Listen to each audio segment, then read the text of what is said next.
Long ago, in the land of Israel, there was a great conflict between the Israelites and their enemies, the Philistines. The Philistines had gathered their army for battle near a place called the Valley of Elah. King Saul, who ruled Israel at the time, brought his army to face them.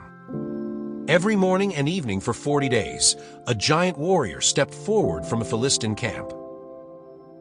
His name was Goliath. He was enormous, over 9 feet tall according to the Bible.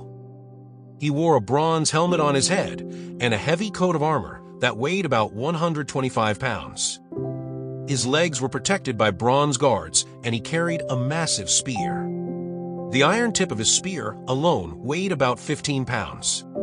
Goliath shouted across the valley to the Israelite army. He challenged them to send one man to fight him. "If he can defeat me," Goliath said, "then we will serve you. But if I defeat him, you will serve us." It was meant to decide the battle with one-on-one combat. King Saul and the Israelite soldiers were terrified. No one dared to fight the giant. Meanwhile, in the town of Bethlehem, there lived a young shepherd named David. He was the youngest son of a man named Jesse. David's older brothers were soldiers in Saul's army. While they fought in the war, David stayed home and cared for his father's sheep. One day, Jesse sent David to the battlefield. He told him to bring food to his brothers and to see how they were doing. So David loaded up bread and grain, left the sheep with another shepherd, and traveled to the Valley of Elah. When David arrived, he heard Goliath's booming voice echo across the valley.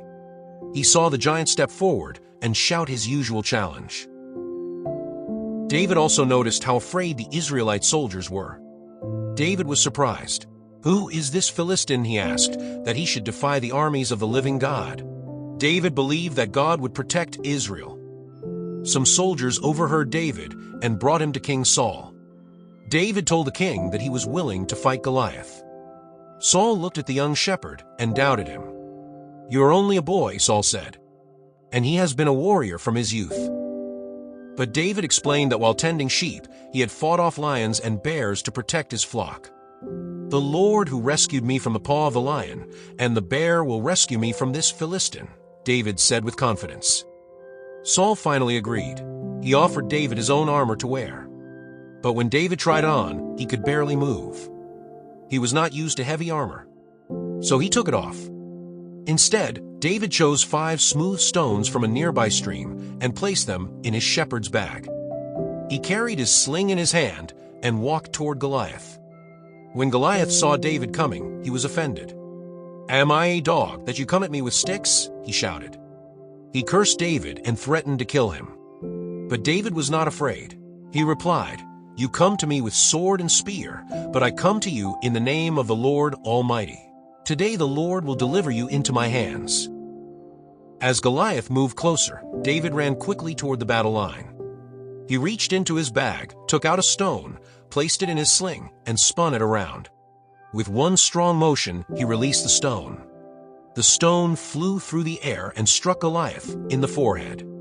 It sank into his head, and the giant fell face down on the ground. David had no sword, so he ran to Goliath, took the giant's own sword, and defeated him completely. When the Philistines saw that their champion was dead, they fled in fear. The Israelites chased them and won a great victory that day. David's bravery and faith made him famous throughout Israel. In time, he would become one of Israel's greatest kings.